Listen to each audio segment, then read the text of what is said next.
no?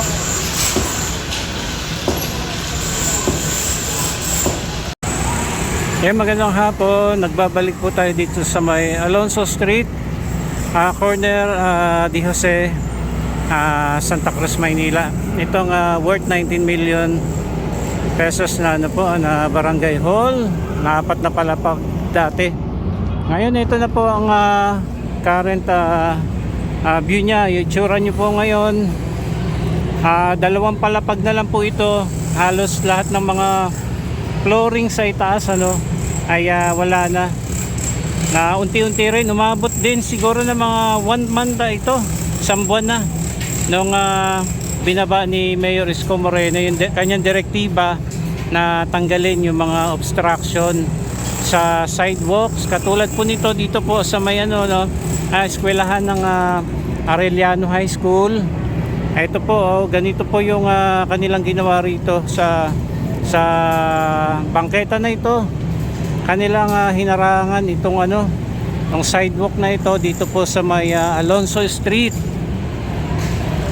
Ayan halos lahat ng kanilang flooring nitong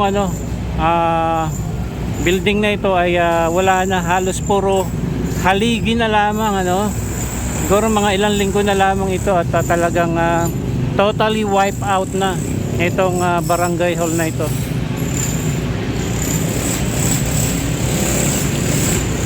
Marami nagsasabi bakit ang bagal ng trabaho dito. Ano lang naman po kasi ito, hindi po itong mga kontraktor. Pero alam naman natin kapag kontraktor, kaya mabilisan po talaga yung gawa dyan. Samantalang ito po yung mga kawani sa sa Manila City Hall. Sila po yung parang demolition team. Siyempre parang arawan lang naman mga yan tapos wala rin naman silang ganong mga kagamitan. Kung kaya ito nagmamano-mano po yung kanilang pagtitibag.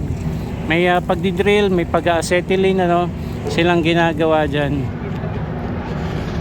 Ayan kita na po natin halos nasa dalawang palapag na lamang itong building na ito. Tapos yung mga debris ay hinahakot po yan napapakinabangan din po nila yung mga bakal.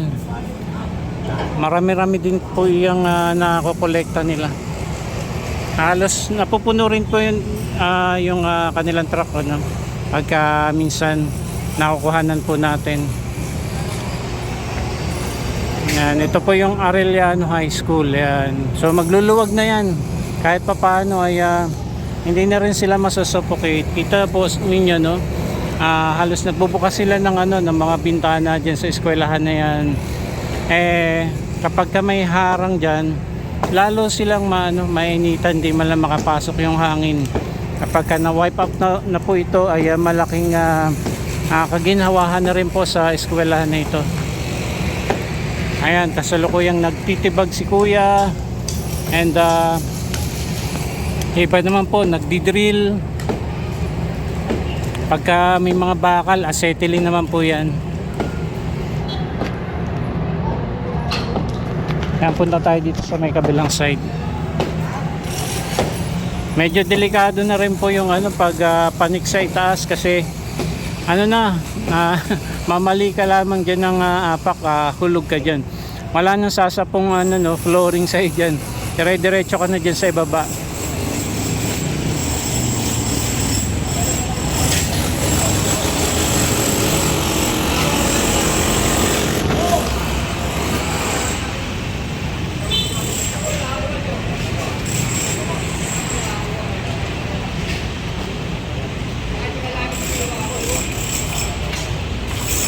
Ayan, meron din pong gate dito ng Arellano High School.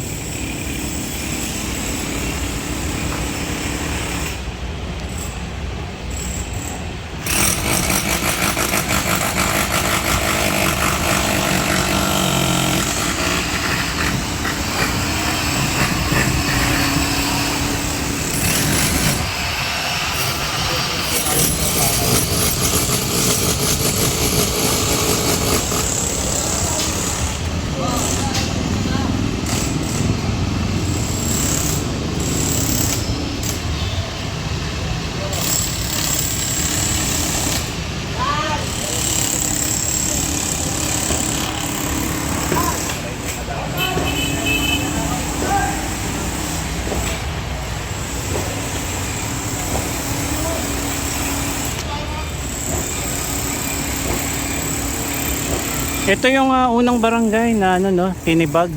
And the rest po ay nagsunod-sunuran na rin.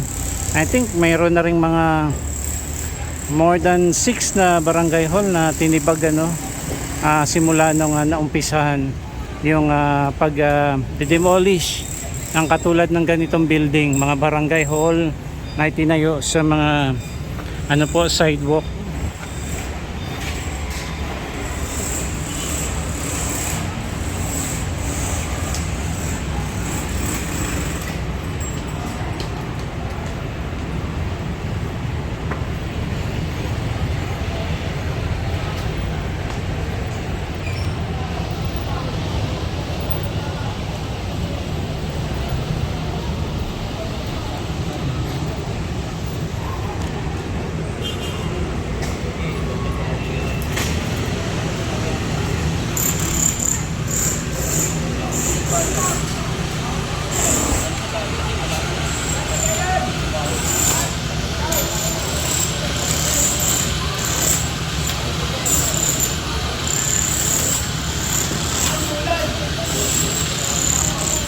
Hindi maglalaon ano, mawa-wipe out na rin po ito.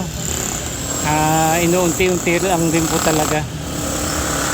Kasi mano-mano lamang din po yung kanilang ano kanilang gawa, pero nakita naman po natin ano, unti-unti ay natitibag na siya. Saka hindi biro po itong ano, yung building na ito, 4th floor kasi ito. Ngayon po nasa 2 palapag na lamang ito. Kaya meron din diyang mga nagdi-drill. Ayun, talagang maso oh. Ayun oh, talagang kakangawit din po yan yung pagmamaso na yan ano. At kung kaya't salit-salitan din po sila dyan sa ano, pagtitibag.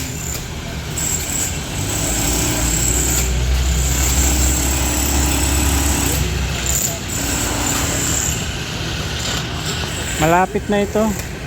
So dito lamang po, pagkaliwa nyo rito, DOC na po yan ano. Ayan, pagka diniretso nyo po dyan pakaliwa na yung LRT station ng DOC, ang tutumbo kayo dyan sa ano, DOC station.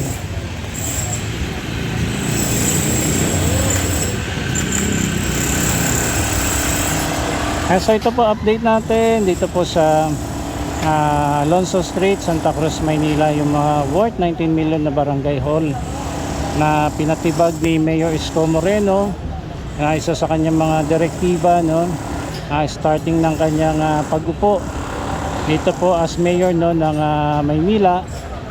Ito po yung mga obstruction sa mga sidewalk ng kanyang talagang nililinis, pinatatanggal po talaga. Maraming salamat. Please don't forget to like, share, and subscribe for your own updates. And God bless po. Ingat po tayong lahat.